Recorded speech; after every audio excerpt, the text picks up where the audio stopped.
Pai Celestial, graças damos ao Senhor, entrando em Tua presença para orar, para Te ouvir e pelo soberano nome de nosso Senhor e Salvador Jesus Cristo, a quem o Senhor entregou todas as coisas, todas. E isso é maravilhoso. E de modo tão simples o Senhor abre o entendimento, com certeza de quem abre o coração por inteiro. Senhor nosso Deus, Pai Celestial, ilumine o entendimento, ilumine, Senhor, os olhos da fé de cada um que está Te buscando, para que possa se posicionar, assumindo, Senhor, o que o Senhor fez, o que o Senhor concede e, acima de tudo, o que o Senhor é, o poder e a autoridade máxima que opera no mundo espiritual. E então, Senhor, sabemos que os resultados vêm para a vida material. Como o Senhor diz, buscar em primeiro o reino de Deus e a sua justiça. As demais coisas vos serão acrescentadas. Buscar em primeiro o reino de Deus. Pai, quanta gente não aprendeu sobre o Teu reino. E num dia preparado, muito bem elaborado estrategicamente por demônios, tomba, cai em cilada, cai no sofrimento.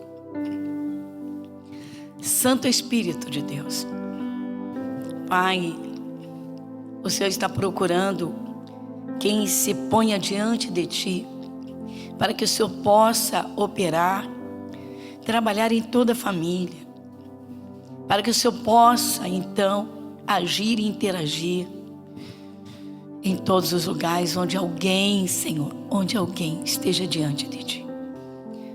Senhor nosso Deus, Pai Celestial, nós sabemos que as coisas naturais operam na terra, mas de repente vem o inusitado, e então somente o Teu poder, o sobrenatural, para impedir o mal, para resolver. Nosso Deus, fala, Pai, ao coração do Teu povo. Alguém que precisa, Senhor, restaurar o seu casamento que está caindo. Pode estar, Senhor, até mesmo destruído. A saúde, a vida familiar, profissional. Mas acima de tudo, Pai, uma alma em pedaços. Um coração, Senhor, em angústia e agonia. Porque se o interior estiver bem, as outras coisas serão resolvidas. Pois assim o Senhor ensina e opera. Nosso Deus, muito obrigada. Fale conosco, Pai, em nome de Jesus. Amém? Bom, como sempre, não é bom, nós estamos numa escola bíblica e eu gosto muito de fazer perguntas. A primeira pergunta é: você dá à sua vida espiritual mais valor do que a vida material? Pastor, eu não consigo identificar. Como é que é isso? Como eu posso? O que pesa mais na tua balança? O tempo, qual é o tempo que você dedica a Deus?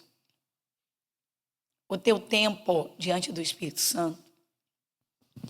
Nós temos os cultos, a sua oração a sós com Deus na sua casa, no seu cantinho, onde você estiver, se você estiver em viagem. Você mantém uma comunhão, vai além da comunicação verbal, vai além do que você fala, está dentro de você. Você tem prazer em ouvir a palavra de Deus? Você medita na palavra de Deus buscando entendimento? E o tempo? Todos nós temos 24 horas. A cada 24 horas nós temos 1.440 minutos. Será que o Senhor Deus soberano consegue 40 minutos do teu dia? Você tendo 1.440 minutos. Será que o Espírito de Deus consegue para Ele que você se dedique a ele os 40, além dos cultos. Então, essas perguntas que eu fiz já respondem a primeira. A segunda é: quando vem o dia mau, você está preparado, sabendo o que deve ou não deve fazer? Quando vem o dia mau, você está revestido de poder e tem uma fé suficiente para vencer o mal?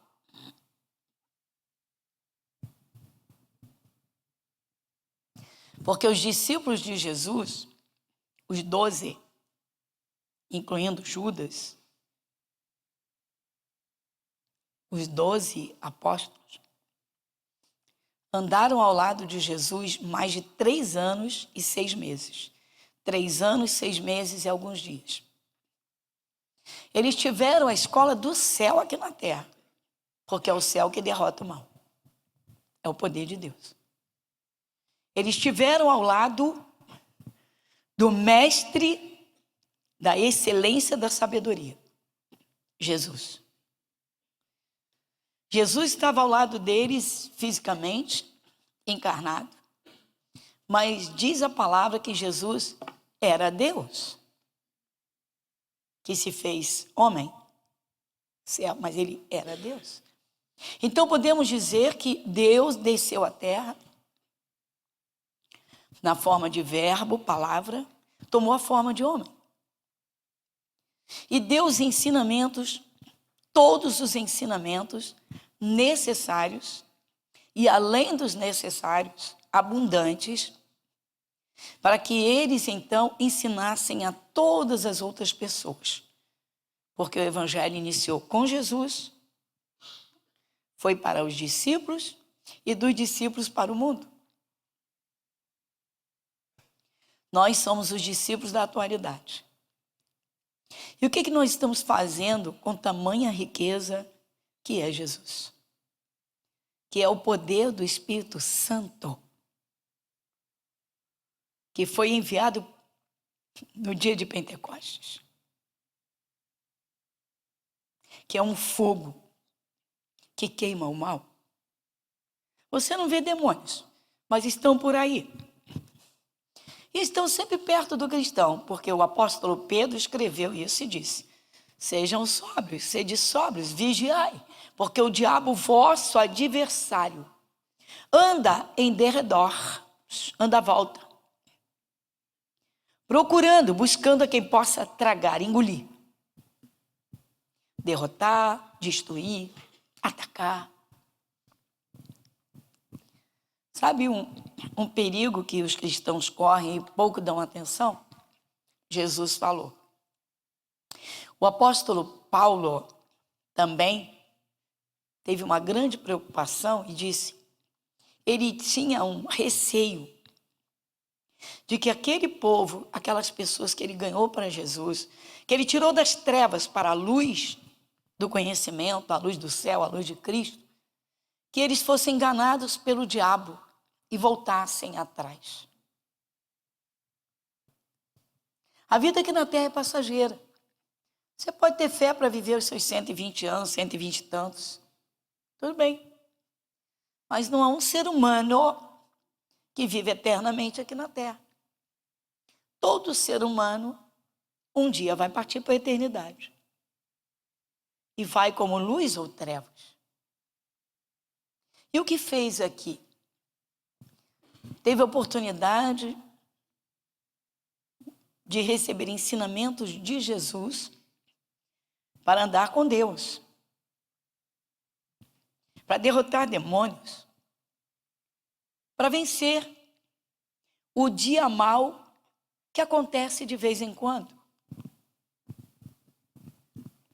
Os discípulos andaram ao lado de Jesus todo aquele tempo, dia a dia, ouvindo, Jesus ensinando, mostrando, operando, agindo.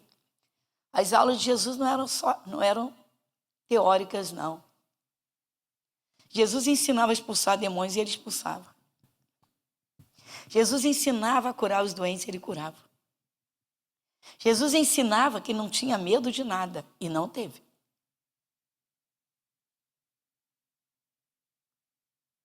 Então, olha só, a minha pergunta agora é: você vive preparado se um dia, em algum momento, o mal tentar te atacar? Porque o diabo tem dezenas, centenas e até milhares de artimanhas para enganar os cristãos, para derrotá-lo, até para fazê-lo voltar atrás, para destruí-lo. Então vamos lá. Os discípulos andaram ao lado de Jesus, mas eles não estavam preparados para o dia mau. Lucas capítulo 8.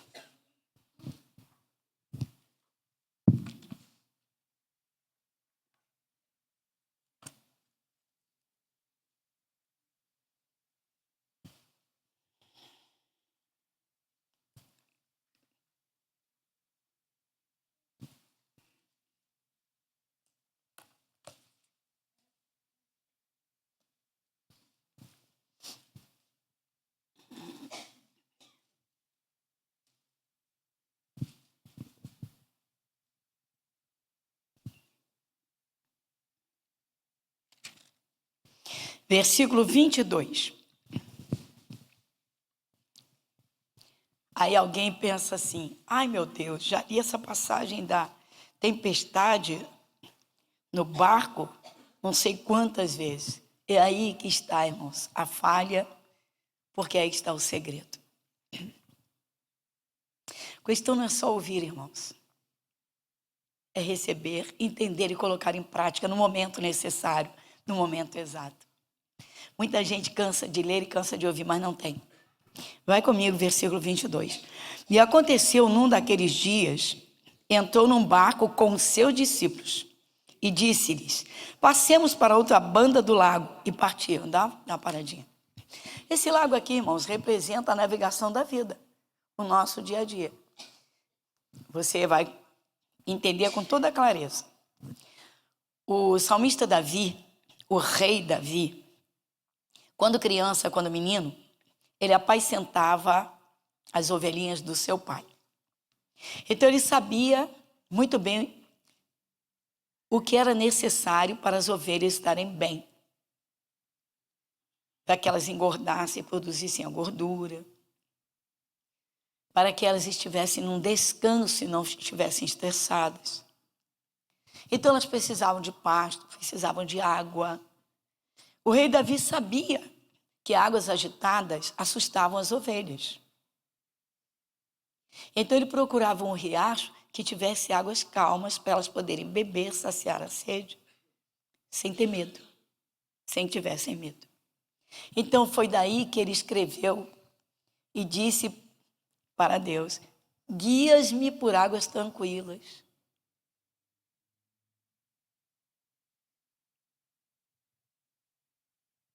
Então a navegação aqui, Jesus disse a eles, entrou no barco e disse: passemos para outra banda do lago. A vida aqui na terra é passagem. Diga: aqui na terra é passagem. Não é eterna aqui na terra. Gente, muitos cristãos estão vivendo hoje como se a vida fosse só aqui na terra. Só estão preocupados com as conquistas das coisas materiais. Não estão se preparando, não estão preparados. A maioria, grande parte, eu posso dizer isso como pastor, eu posso dizer isso como quem acompanha pessoas aí há tantos anos, gente. Não se preparam para enfrentar o dia que o diabo prepara uma cilada, porque não conhecem o mundo espiritual, porque não procuram conhecer as artimanhas do diabo, porque não tiram medo do coração, porque não se enchem do poder de Deus, o poder da fé. Jesus disse: passemos para o outro lado, ou seja, aqui é passagem. Temos que chegar ao outro lado. Versículo 23. E navegando eles, adormeceu. E sobreveio uma tempestade de vento no lago, e o barco enchia-se de água, estando eles em perigo. Já temos aqui um ponto gravíssimo de atenção toda especial. Navegando eles, Jesus adormeceu. Mas Jesus estava fisicamente, irmãos. Jesus estava ali com eles fisicamente. Jesus era incansável. Ele estava com o seu corpo físico cansado de tanto, e expulsa demônios, ensina daqui, ensina dali, caminha e vai a pé. Qual era o avião que Jesus pegava? Fala, aeronave, fala para mim. O helicóptero. Pois é, irmãos. A maior parte das vezes a pé. Ele estava cansado fisicamente e ele adormeceu. O pior é quando o cristão hoje deixa a sua fé adormecer no coração. Deixa literalmente Jesus, a palavra, adormecer.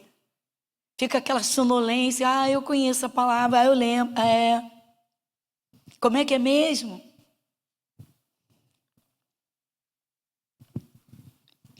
Manter as mesmas palavras de Jesus vivas é manter a chama da fé acesa. É estar preparado. Os pensamentos estão com as coisas da vida o tempo todo. Tem que fazer isso, tem que fazer aquilo. Caramba, ainda não almoçou na segunda, está pensando no almoço de sábado. Ou do domingo. Passemos para o outro lado. E ele adormeceu. Versículo 23. E sobreveio uma tempestade de vento no lago. E o barco enchia-se de água, estando eles em... Os ventos sopram, irmãos. Os ventos sopram, irmãos. Às vezes os ventos agitam que quase arrastam. Vamos comparar aqui, meu irmão. Jesus não está usando isso aqui. O Espírito Santo não colocou isso nas Escrituras por acaso. Quando os ventos são violentos, assustam. Alguém viu a tempestade, os ventos violentos se abateram sobre a China, agora há poucos dias? Janelas e portas voavam pelos ares. Telhados inteiros, telhados inteiros voavam pelos ares. Eu não estou falando de tornado, de ciclone, estou falando de ventos violentos. Tempestade de vento violento. Às vezes o inferno vem, meu irmão, para derrubar o cristão, para arrastá-lo da sua posição, arrancá-lo do temor a Deus, da sua salvação eterna, da sua comunhão familiar, do seu casamento, dos seus filhos. O diabo vem para criar uma encrenca entre pais e filhos que vai terminar numa barreira que se levanta para o resto da vida quando não tem entendimento. A palavra diz que até o tolo, estando calado, é tido por sábio. Diz que na multidão de palavras não faltam transgressões.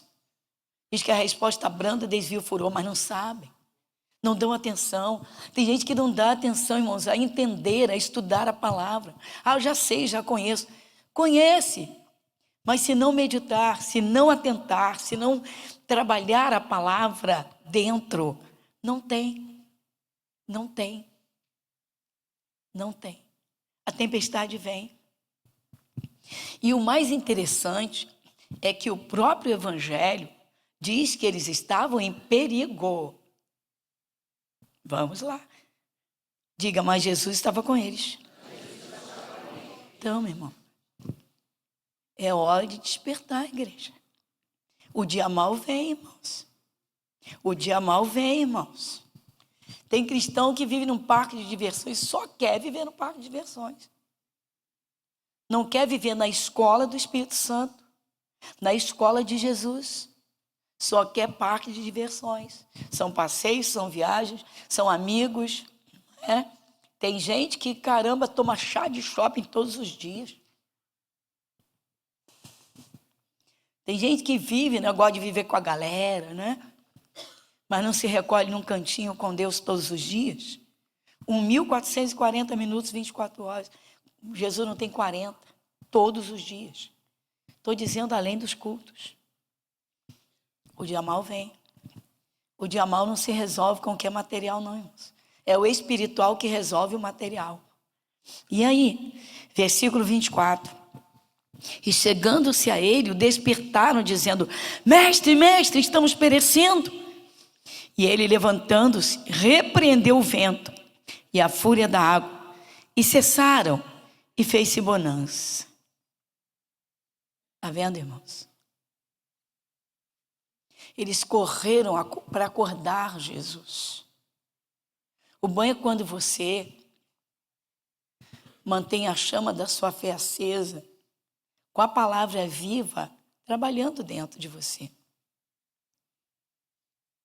Às vezes eu pergunto assim, quem de vocês já amanheceu um dia, ao acordar, sentiu e percebeu que havia um louvor cantando dentro de você? Você estava cantando um louvor, teu pensamento foi para o dia que você acordou e teu coração, teu espírito, dentro de você estava um louvor. Várias pessoas. Eu disse, sabe o que é isso? Espírito Santo trabalhando dentro do teu espírito durante a noite para te fortalecer. Ah, não, pastora, quando eu durmo, Salomão disse, eu dormia, mas o meu coração velava. Eu dormia, mas o meu coração velava.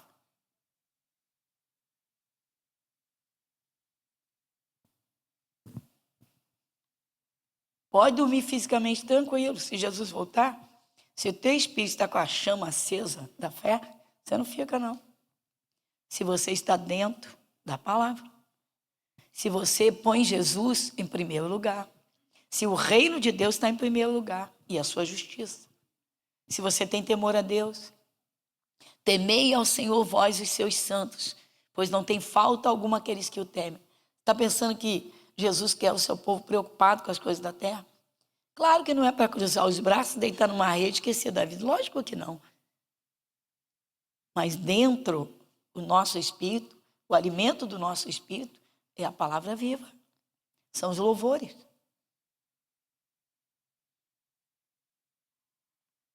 Irmãos, vamos aí à realidade.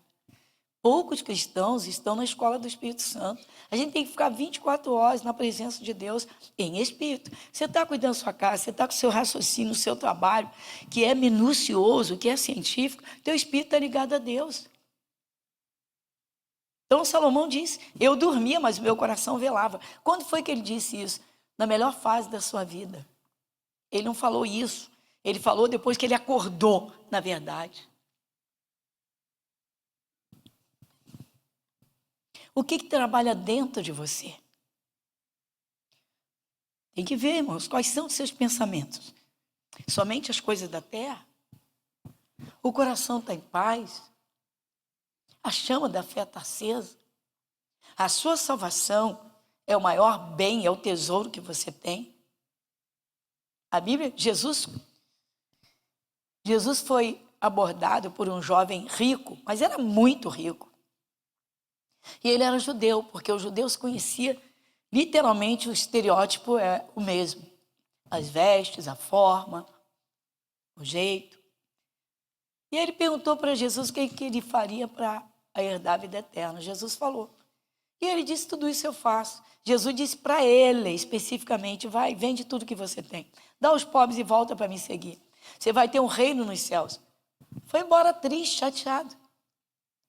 Ele teve uma direção específica de Jesus. Jesus sabia que o coração dele estava preso aos bens materiais, à riqueza, ao luxo, à ostentação, talvez, ao excesso de conforto. Tem cristão que é tão materialista, meu irmão, que é capaz de passar 40 anos no evangelho e nunca fazer um jejum na vida. Ainda achar que é absurdo.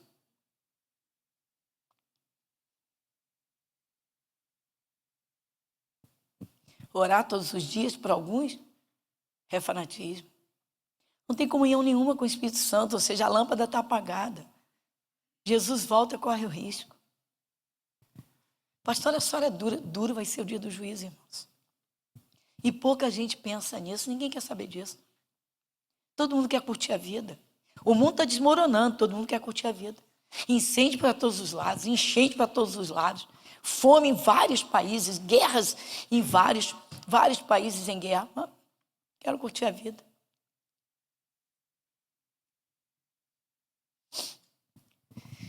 Acordaram Jesus. Jesus tomou postura. Jesus ficou de pé. Sabe o que significa esse ficar de pé? Não é somente postura física, não, irmãos. Significa assumir sua posição de autoridade sobre os ventos e as tempestades que vêm. Às vezes vem o sopro, tentar o sopro do medo. Tem cristão que desmonta. Às vezes vem ameaça de enfermidade. Tem cristão que entra em desespero com uma coisa, com outra, com outra. Tem gente que tem pavor da ameaça de desemprego e esquece que a igreja de Cristo tem as chaves e Jesus tem a chave mestra, a chave de Davi. Os cristãos não se preparam para o dia mau.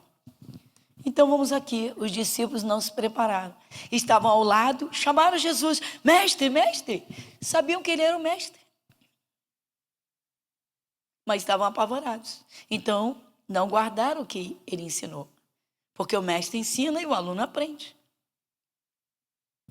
Sabe o que significa a palavra discípulo? Vem do grego, pupilo. Sabe o que significa? Aluno. Aluno.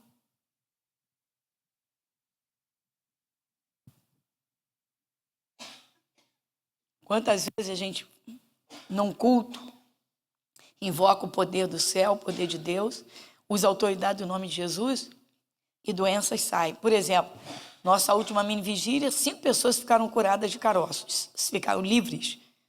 Aí eu disse, bom, se livraram no mínimo de uma pequena cirurgia ou grande cirurgia, né? Então, invocamos o poder, Jesus arrancou os caroços. Isso é natural ou espiritual? Então, creram, estavam bem alimentados, entenderam, creram e receberam. Aí o que eu digo? Eu digo, eu sou aluna. A Igreja da Graça é uma igreja que crê em missionários Soares. Ele não só crê, ele opera os milagres. Eu sou só aluna. Sou só aprendiz. Mas eu contemplo esses milagres. Quantas pessoas nós temos aqui curadas de câncer? Várias. Gente até que estava nas últimas. Entendeu? Iluminou, se levantou contra o mal. Não permaneceu deitado, tremendo, deitada, tremendo, com pavor. Jesus se levantou, tomou a postura de autoridade, repreendeu os ventos, mas sempre viveu preparado. Às vezes a palavra sai da boca do cristão sem força nenhuma, sem poder nenhum. Por quê? Pois é, irmãos, porque não alimenta a fé. Porque não bebe do Espírito Santo, não se enche do Espírito. E aí, observa comigo. Jesus se levantou e, chegando-se a ele, o despertaram, dizendo, mestre, mestre, estamos perecendo. Qual era o estado de espírito deles? Pavor. Mestre, mestre, estamos perecendo, ou seja, estamos sendo destruídos. Estamos morrendo. Vamos ser mortos. Mestre, mestre, estamos perecendo. Então eles estavam no natural. Eles estavam tomados de pavor. Eles estavam cheios do medo. Eles estavam ao lado do mestre. Mas eles não se encheram daquilo que o mestre lhes deu. Jesus disse, eu sou o pão da vida. Eles estavam diante do pão com fome. Tem gente que entra nas igrejas para ficar conversando. Tem gente que entra nas igrejas, irmãos, para arrastar a gente para outras igrejas. Não é para ouvir, não. Tem gente que anda nas igrejas, sabe para quê? Como se fosse um clube social, só quer fazer amizade. E tem outras coisas ainda. Não é todo mundo, não são todas as pessoas que entram numa igreja séria para servir a Jesus, para aprender de verdade, para se encherem do Espírito Santo, para congregar, se reunir ao povo de Deus. Porque a palavra diz, não deixando a nossa congregação.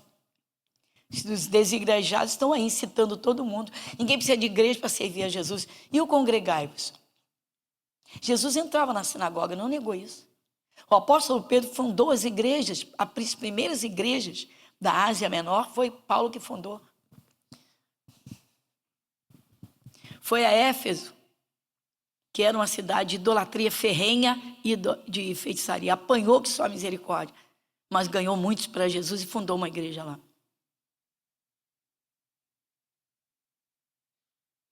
Filipenses, igreja de Filipos, cidade, fundou. Foi a Tessalônica.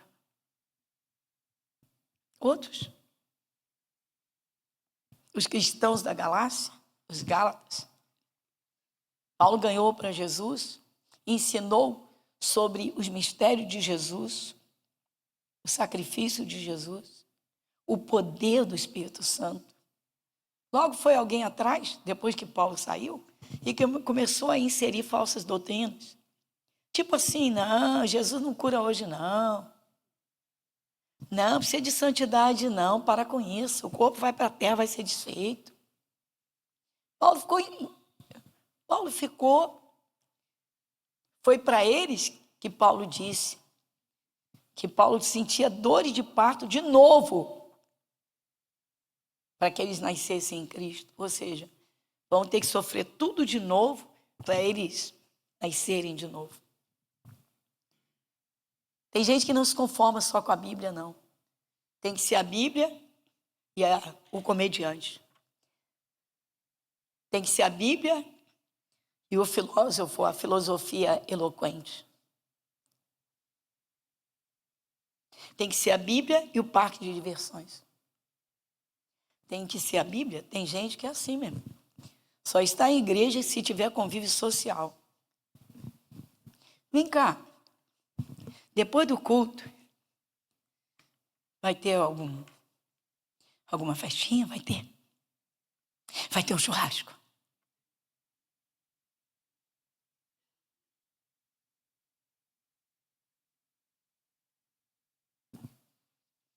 Eu cheguei numa igreja nossa e descobri que todo mês tinha churrasco. Eu falei, ué. Aí é que eu entendi, por isso que eu vi todo mundo na carne. Versículo 25. Lê de novo comigo o 24, vai. Chegando-se a ele, despertaram, dizendo, mestre, mestre, estamos perecendo.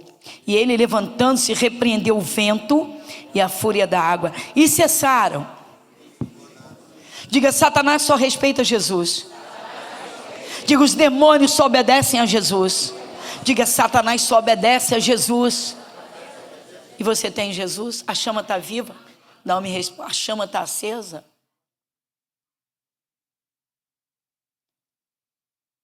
Quando vem uma ameaça,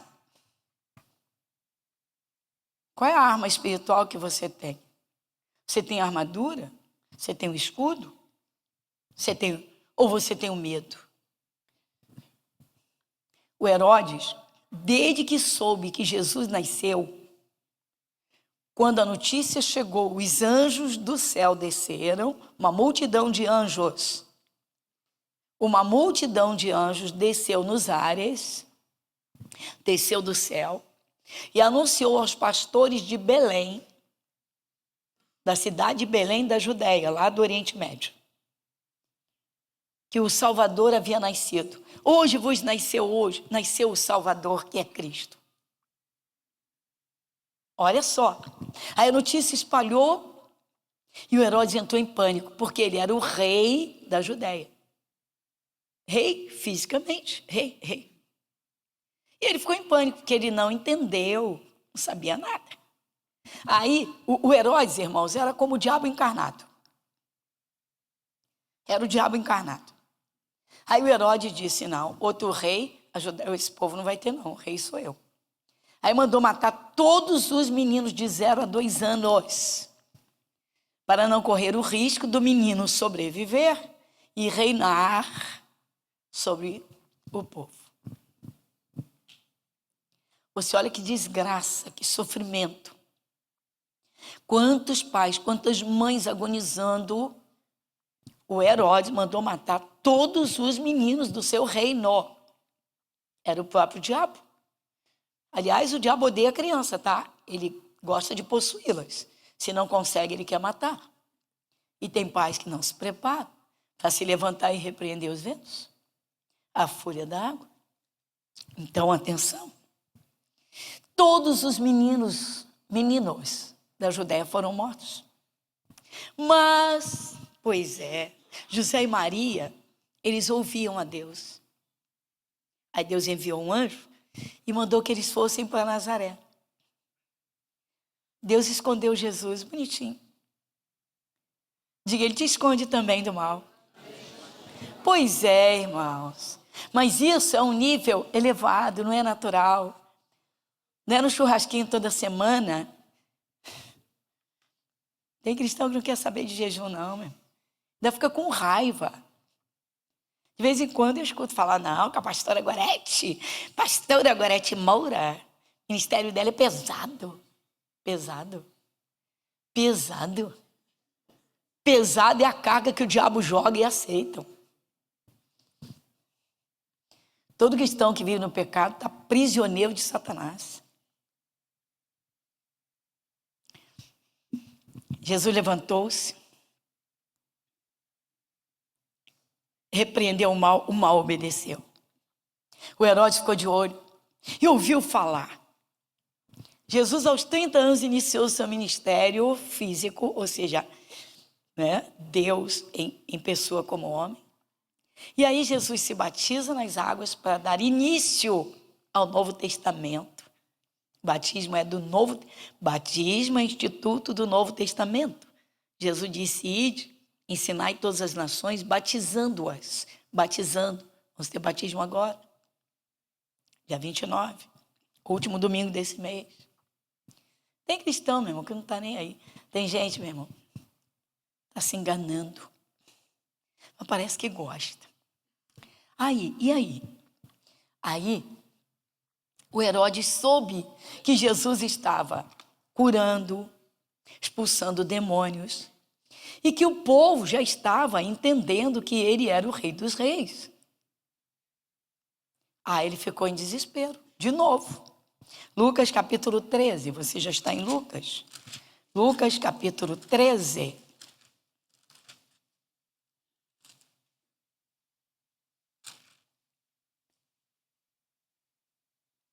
Começando, são 2 versículos só, o 31 e o 32. 31 e o 32.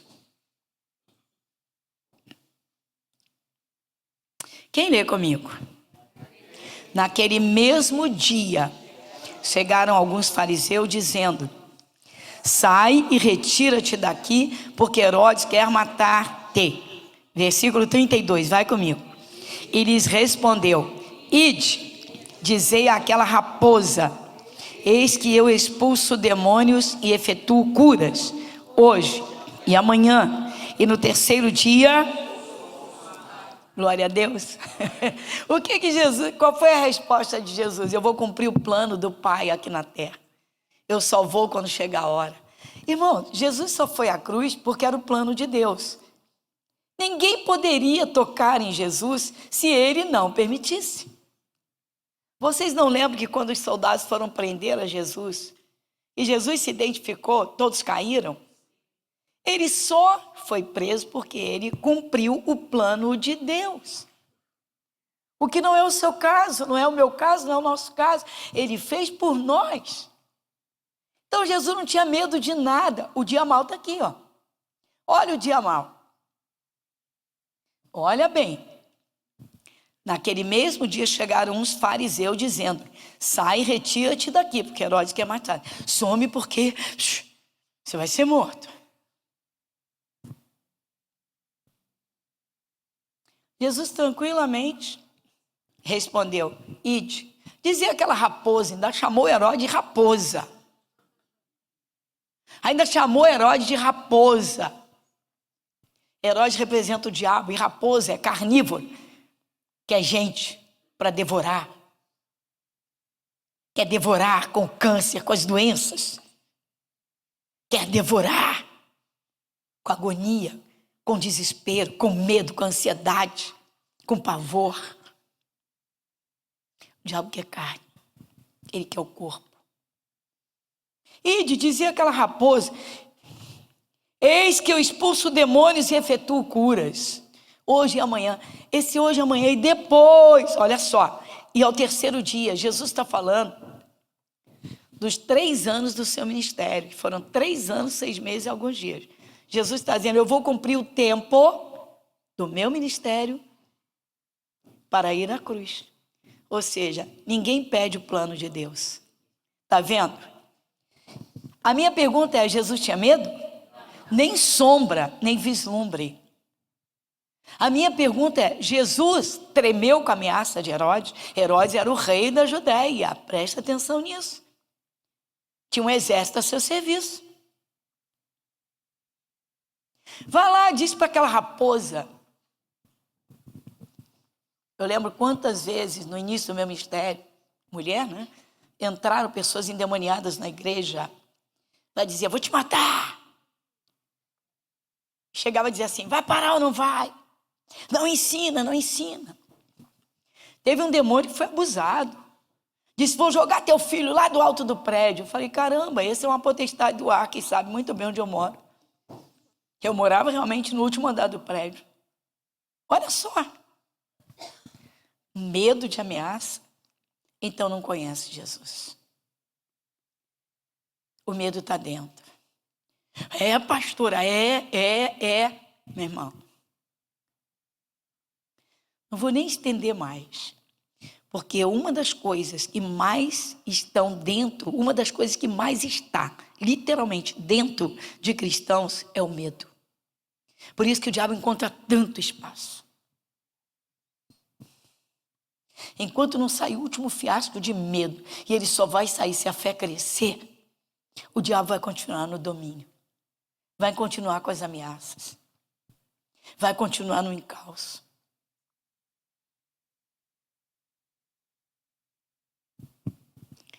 Vai comigo então, só um instante. Jesus concluiu o plano do Pai? Foi até o fim? E disse, está consumado? Ou seja, concluiu a obra? Disse? Então, observa bem comigo, porque o dia mau vem. Efésios capítulo 6.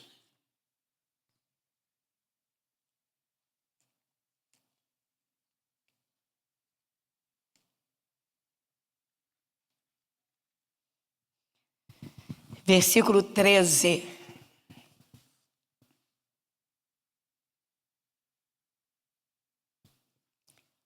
Efésios capítulo 6, versículo 13.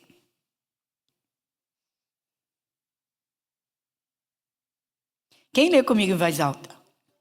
Portanto, tomai toda a armadura de Deus, para que possais resistir no dia mau. E havendo feito tudo, o dia mau foi lá no barco, o dia mau foi lá na travessia, o dia mau foi ou não foi para os discípulos? Sim ou não? E Jesus repreendeu todo o mal, então ele fez tudo o que era necessário naquele momento. Mas ele estava preparado. Diga, Jesus estava preparado. Diga, Jesus vivia preparado. Mas os discípulos estavam preparados? Não. Eles estavam tão vazios da fé que o pavor tomou conta deles. E esse pavor saiu da própria boca de cada um deles. Mestre, mestre, estamos perecendo. A boca fala do que o coração está cheio. Então o medo foi exposto. E Jesus os repreendeu. Onde está a vossa fé? É a fé, irmãos, a chama da fé acesa, que deixa o cristão preparado para o dia mau. Poucos cristãos estão se importando com isso. Estão muito preocupados com o carro, com a casa de praia, em ter isso, em ter aquilo, em fazer novas amizades, em curtir a vida. O dia mau vem para todo mundo. Muita gente no mundo já tombou no dia mau. E muitos cristãos passaram pelo que não precisariam passar se estivessem preparados espiritualmente.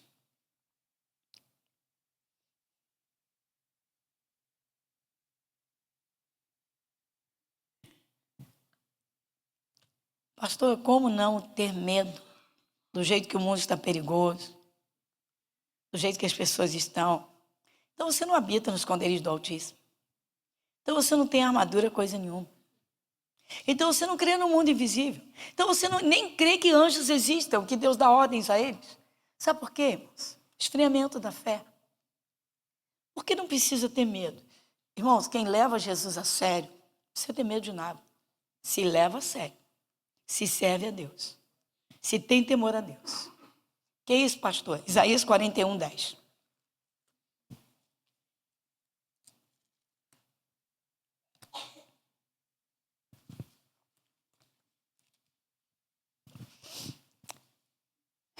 Antes de ler, olha para cá. Deixa eu dar um recado para o pessoal que nos assiste. Esse entendimento está te ajudando? E você que me assiste em casa ou em algum lugar, por que não passa para os seus amigos? Está te ajudando? Passa para a tua família, passa para os teus amigos. Esquece a pastora, mas não esquece da palavra. Leva isso a sério. E quinta-feira eu estou lá na Clarimundo de Melo. Esta quinta-feira, às 19h30, eu estou lá na Clarimundo de Melo. E domingo, às 18 horas. Aqui no Irajá, estou lá na Clarimundo. Amém? Isaías 41, 10. Vai comigo. Não temas, porque eu sou contigo. Não te assombres, porque eu sou o teu Deus. Eu te esforço e te ajudo e te sustento com a destra da minha justiça. Glória a Deus. Obrigado, Jesus.